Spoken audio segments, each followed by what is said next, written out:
Welcome to the Butterfly Effect. I'm Chris Horner. This is stage 8 of the Tour de France, brought to you by Bicycle, the largest global marketplace for pre-owned bikes. With over 20,000 high-quality pre-owned and refurbished bikes available, Bicycle connects the buyers and seller to make the buying and selling process fast, easy, and safe. Now sellers, remember to use the code ButterflyEffect24 for 0% seller fee. Now let's get into today's stage 8 of the Tour de France. At 183 kilometers, about 110 miles in length, it's going to be a wet and rainy stage 8 here at the Tour de France. Now this stage is lumpy and bumpy. They got a ton of early climbs, but they're between 1.5 and 3 kilometers long, we'll call it, at some 8% sections. Is also lumpy and bumpy coming into the finish. In fact, the finish of today's race, the last 1 kilometer of the stage, has 2 stair-step sections, and we're talking about 4.5%. So they got to finish up some solid bumps, stair steps all the way up to the top for 1K. That means if you went to bed last night like me, you're probably thinking this could be a breakaway stage. A lot of riders, when they were doing their interviews, they were talking about today's being a breakaway stage. And Alberto Bettiol from EF Education, he says they want their whole team in the break. So it's going to be an interesting stage. But before the stage began, we saw that Mads Pedersen from Lidl Trek, he abandoned, or didn't start, I should say, from the crash that he had at the field sprint, where, of course, Cavendish won number 35, but went from the right to the left, and that brought the whole field over to the left side. Mads Pedersen crashed. Now, he's dropping out today, so that changes the tactics a little bit.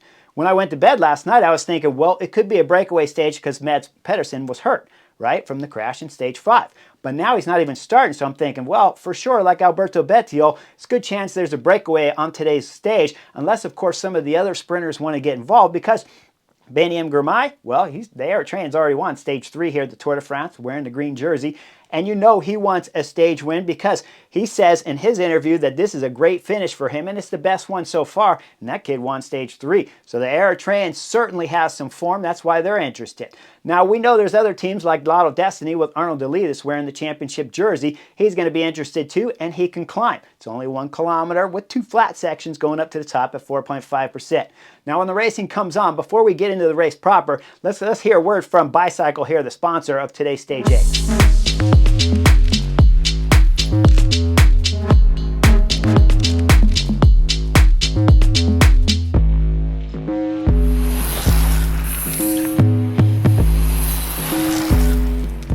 Remember to check them out in the description below. Now, before we even leave the neutral section, there's riders going off the side of the road, so you know it's nervous with the wet roads and the narrow sections. First part of this course is super narrow, then we got a town around 30 kilometers, then we come out on the wider roads. But right now, all the riders are just trying to get their nerves under control when we hit kilometer 0. We see Jonas Abrahamsen there in the KOM jersey. He's attacking. We got 2 EF Education riders going up the road. That's Bissinger there, and that's Nielsen Pallas. With Pallas up the road and Bissinger up the road for EF Education, you think they'd be happy as these 3 riders are going up the road. When they start hitting the KOM points, it's Abrahamsen taking maximum KOM. But what's happening in the Peloton behind? Well, EF Education, like Alberto Bettiol said in his interview that I told you already, they want everybody in there, so they're still attacking. You're like, Chris, what are they doing this for? What they're trying to do is they're not happy with a 3-man break up there. They want this break to be at least 6, if not 10, hopefully 15 or 20 guys, so that it goes all the way up the road and all the sprinter teams back there just sit up, go curb to curb, and throw away stage 8. But this is the Tour de France. The sprinters know that it's thin pickings when it comes to the sprint stages, so they want every opportunity, and Biniam Girmay wants an opportunity. That's why Intermarché were pulling on the front, and Lotto Destiny, Deli want an opportunity. That's why they were pulling on the front to begin with, but now all of a sudden EF Education's attacking like crazy. We'll see the attacks there from Ben Healy, Alberto Bettiol's going crazy back there, and then when that's not working out and everything's getting brought back from Intermarché and from Lotto Destiny, we look back up at the front of the 3 riders. The 2 EF Education riders drop out. Pallas drops out and Bissinger drops out. That leaves Abrahamsen up there from UNO-X all by himself to keep gaining maximum KOM points on today's stage 8. But when you look at the 2 EF Education riders dropping out, they're still attacking in the Peloton behind. These guys are knuckleheads. What is going on? This is pure chaos. They have a solid team, EF Education that is. But you just don't want to do this. It takes too much power. You have to have one of those top 5 best teams in the world to be throwing and wasting bullets like they are with 2 riders in the front, 2, 3, 4 riders tacking in the back trying to get up to the riders in the front. almost kind of makes sense what they're doing, but the problem is they're wasting energy all over, and they do have a sprinter, Vandenberg. Vandenberg's been solid, and you know he's going to want a shot here at the finish of today's Stage 8 because it goes slightly uphill, and he's won some field sprints before whenever they're hard and difficult and complicated. Instead, they're burning bullets all over, and while they're attacking back there, their two riders are dropping out of the front. I don't understand what's happening here. The communication's really bad. You would at least want to keep your two riders in the front up there with Abrahamsen, the KOM jersey, and then just keep them drilling and keep attacking in the back if you want to do that, because then you have somebody at the bridge too with two teammates already up there. Instead, they're coming backwards. EF's trying to go forward. The Peloton's going forward. After 30 kilometers, Powless and Bissinger did everything for 30 kilometers for nothing as they're wrapped back in the Peloton.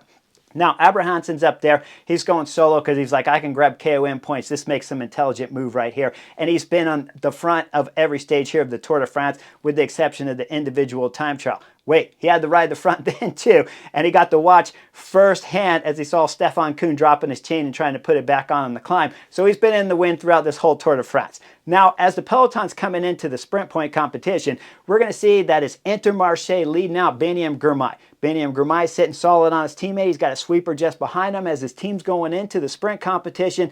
Biniam Girmay comes past his teammate, gets maximum points, and his teammate Gerbens holds on for second place, which is really third here on the sprint competition because Jonas is up the road. So that means Jasper Philipsen's going to get fourth place points, which separates Biniam Girmay and Jasper Philipsen with the teammate in the middle. So Benny gets a few extra points over Jasper Philipsen from Alpecin de Koenig.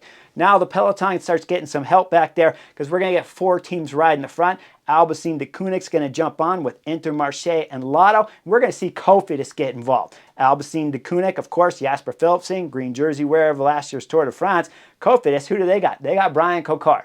Brian Cocard loves these uphill 1K finishes here and whenever it comes to a sprint, so that's why we see four teams.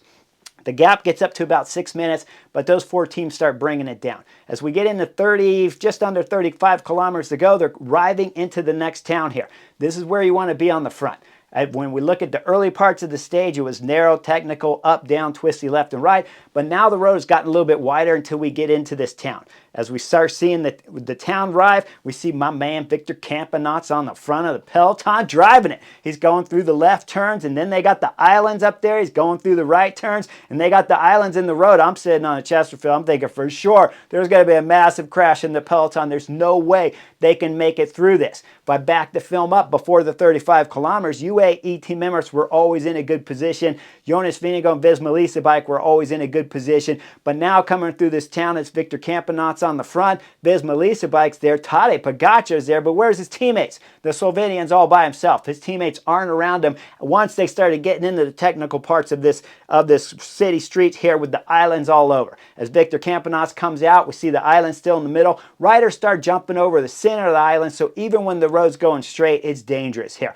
Now they come out of the city. Tadej Pogacar gets his teammates finally wrapped around him. We start coming in about 25 kilometers to go. It's curb to curb at the front of the Peloton. It's a wide road. Everybody's nervous. We start seeing pseudo quick step. That's Remco Evenepoel at the front with his teammates. Visma Leasebike's at the front. We look over to the left side. UAE team members are at the front, and they're finally wrapped around Tadej Pogacar here, the Slovenian. We start coming into 20 kilometers to go. Things start getting really interesting as it's still curb to curb. 19 Astana's on the front of the Peloton. 19 kilometers to go. Astana's on the front. Mark Cavendish is in the front. And I'm thinking, why risk it?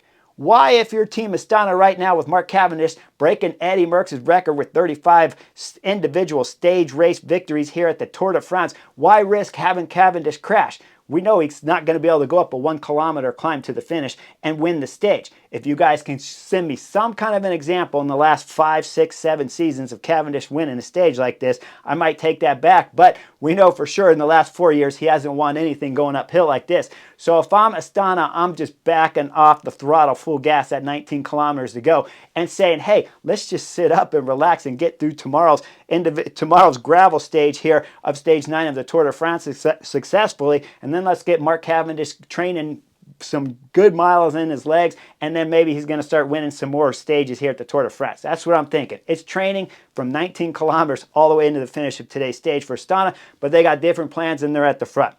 Now we come into 17 kilometers to go. It's Bissinger on the front. It's getting a little lumpy and bumpy again with 2 other climbs still left under 19 kilometers to go. That's why we see Bissinger on the front.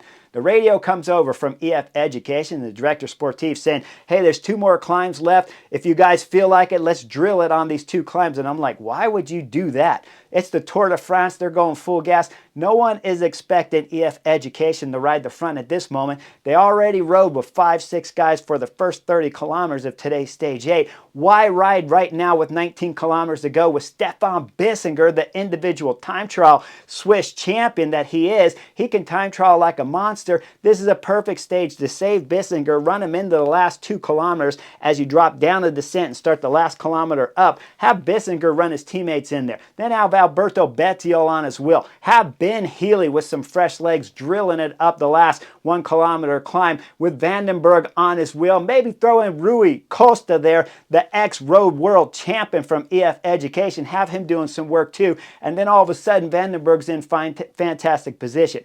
Instead, we see that it's Bissinger on the front, blowing some more bullets up here, trying to get rid of the big guy sprinters back there. He's going to dislodge some because Fabio Jakobsen's going to come off the back. But did we ever think Fabio Jakobsen was a threat to win today's stage? I don't think so, so I think it's a waste of energy. Now, after he's done riding the front with about 700 meters, the Peloton starts getting really interested, and we're coming into 12 kilometers to go. We see that it's all the big guys at the front. There's 6 teams at the front. All the way to the left, that's Wout van Aert. All the way to the right, that's UAE team member, it's Niels Palet. The Peloton's going to be compact like this, curb to curb, 6 wide at least, with the big guys riding on the front. We come into 7 kilometers to go. It's time for Ben Healy at 7.5 to start going to work. Ben Healy's throwing down at 7.5. The radio again comes on from EF Education with their director sportif saying, okay, you got to drill it as fast as Vandenberg can handle so we can drop the big sprinters. No, you don't. Just save it. Save Ben Healy right now as he's drilling it on the front. Then we see Sean Quinn come to the front and start helping out Ben Healy in the U.S. Championship jersey. He does a few pulls, then he blows. Then Ben Healy's back on the front going full gas. He's going to get into about 5.5 kilometers. So Ben Healy and Sean Quinn did about 2K on the front with everything they had. That means there's no numbers going to be left to look after Vandenberg going up the final climb. Now, as we see 5 kilometers come into the range here, we start seeing the Peloton going curb to curb. And again, UAE team members, Tadej Pogacar is in a good position. Remco Evenepoel's in a good position. Primoz Roglic with Bora Hansgrohe's a little bit further back, but still in good position with all his teammates. Left side, that's Jonas Vingegaard, Visma Leasebike. They're driving all the way into just under 4 kilometers to go. Then Visma Leasebike's like, okay, we've had enough. We're getting out of here. Next rider's coming up. It's going to be Lotto Destiny. They're back on the front. We're talking about just under 2.5 kilometers to go. Lotto's drilling it. You start looking at the aerial shot. Alpecin de Koenig, Jasper Philipsen. He's got his teammates wrapped around him, but they're a little further back. We start looking at Intermarché. Biniam Girmay, he's up there still with his teammates wrapped kind of sort of around him at the front, and Lotto's going full gas. They're going to hold the front until we start seeing the next team come up, and that's AG2R. AG2R are already in fine position while Lotto Destiny was pulling, but now we're starting to come down the descent. Let me show you the picture from the top of the hill that they got to finish up, coming down, and look at this deep roller dropping down, how steep it is right there in the picture. Well, AG2R's on the front. They're going full gas right now. Intermarché starting to get organized with about 1.3 kilometer to go, and the climb's going to start right there at the Flamme Rouge with about 1K. Now, as the riders are coming down, Sam Bennett's AG2R teammates, they're starting to blow. They're getting tired. Intermarché's flying up the left side. They got Cofidis right behind them, and they got Arnaud Delis, the Belgium champion, behind him. We start looking over to the right. EF Education's over there with Ben Healy. We start looking at Alpecin de Koenig. Mathieu van der Poel, if I back the picture up to about 1.3, 1.5, Mathieu van der Poel was right there in front of Jasper Philipsen, but now his teammates have started to swarm around Mathieu van der Poel. It looks like they don't have faith in the road world champion right now when we're getting ready to come under 1K to go. Now, as the Peloton reaches the Flamme Rouge right there, Intermarché's got the front. We'll see that as Cofidis coming up, and Intermarché's going into about 700 meters as they went from the left side to the right side of the road. This is opening up the right side of the road for Cofidis, and Brian Cocard's got 2 teammates in front of him. As his teammates start punching it, they're threading the needle and coming to the front with 3 riders. It's tight back there, but Biniam Girmay on the right side of the road, he's going to leave his last teammate. Now, Intermarché did a fantastic job of getting the Eritrean under 1 kilometer to go, but we're coming up to 700 meters now, and the Eritrean knows his team teammates are all done at this moment. So he's jumping off his last teammate's wheel and he's sliding behind Brian Cocard there in 4th position. Now the Cofidis rider up front, he starts to blow. Axel Zingel takes over the front for Brian Cocard. Biniam Girmay sitting on his wheel. Pascal Ackerman from Israel Premier Tech sitting 4th. We got DeLee back there. Jasper Philipsen's back there, and he's got a teammate wrapped around him. And then when we start looking further back, it's EF Education. Ben Helias taking his sprinter Vandenberg all the way up the right side. As they start the second steep section, Axel Zingel's on the front, but we're coming into 300 meters to go. We start looking at the back. It's a swarm back there. We're going to see that it's Turgis from Total Energies coming up the left. He's going to pass Jasper Philipsen, and he's going to pass DeLee. Then we look over to the right side. Well, Aaron Burrow from Movistar is doing the same thing. So the big squeeze is coming around the left and the right side there as they come up and they start to squeeze off Jasper Philipsen. Now we go up a little bit further as we see Jasper Philipsen starting to bump out to the left because he's got to come back around Turgis. He's got to get up past Pascal Ackerman. Arnold DeLee's got to be worried at this moment too. But we look at the front. Axel Zingel starting to blow. We're coming into 275 meters to go. As Axel Zingel starts to blow, he's leaving his sprinter here, Brian Cocard, a little short. Cocard's getting worried and he panics. He hits onto the pedals with the afterburners going and starts to break out at 275 meters to go. But now let's look over to the left, and just behind there of Brian Cocard, where we see DeLee. DeLee's now rubbing the head there from Vandenberg. Vandenberg, like I said, if we back the film up all the way back under 1K when the climb started proper, it was Ben Healy going up the right side fencing with Vandenberg on his wheel, but then they got pinched off and Vandenberg now's found his way up in front, but now he's on the shoulder with his head right there from DeLee. DeLee, Lotto Destiny, Belgium champion, he's pushing his way out. He's got a little bit of clear road as after he's gotten rid of Vandenberg there from EF Education, but at that same moment, let's look over to the fencing there on the left side of the road because that's where Jasper Philipsen had come around Turgis. He has gone shoulder to shoulder with Turgis, but made it through Anthony Turgis there from Total Energy, but he still got Pascal Ackerman in front of him as Brian Cocard's starting his sprint. Cocard's going full gas, and we're hitting about 250 meters to go, and then we'll see Jasper Philipsen. He's going to come up, and he's going to dislodge Pascal Ackerman from Israel Premier Tech off of Biniam Girmay, the Air Train's wheel, sitting second right now, following the lead-out guy, Brian Cocard from Cofidis. They're not even teammates, but Cocard's doing a fantastic job for the Air Train, Biniam Girmay.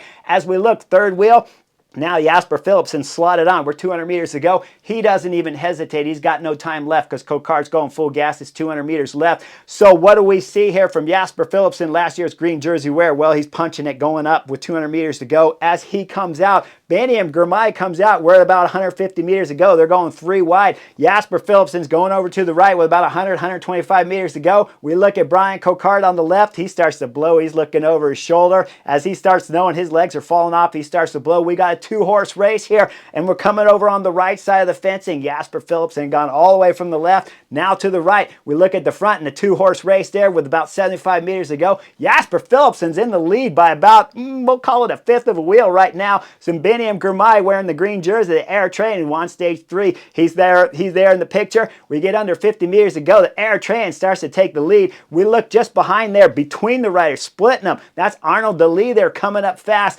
Now he's going to realize he doesn't have enough space. He's going to have to back off as he's almost bumped there as he's getting the squeeze right here with about 50, 40 meters to go. And Biniam Girmay's now got the lead with just under 30 meters to go. We'll see that Jasper Philipsen looks left over his shoulder. He knows his legs have died. Biniam Girmay sits up with a meter to go, 2 meters to go, starts to celebrate a second victory here at the Tour de France for Intermarché and for the whole of Air Train.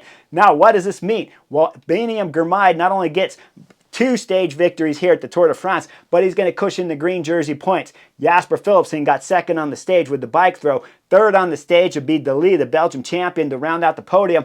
All the GC guys made it through the stage wearing the race leader's yellow jersey. But when we see the Air Train up on the podium celebrating the green jersey, guys, he just cushioned his lead massively with a 50-point bonus right here, and that gets him 20 points over Jasper Philipsen, plus the points he got in the sprint competition earlier here in today's race. So the Air Train is starting to look like he could win the green jersey here at the Tour de France. Because remember, Mads Pedersen just went home this morning and dropped out of the Tour de France. So there is no one really, like Jasper Philipsen's not that type of guy to get over these medium mountain stages like maybe Biniam Girmay can.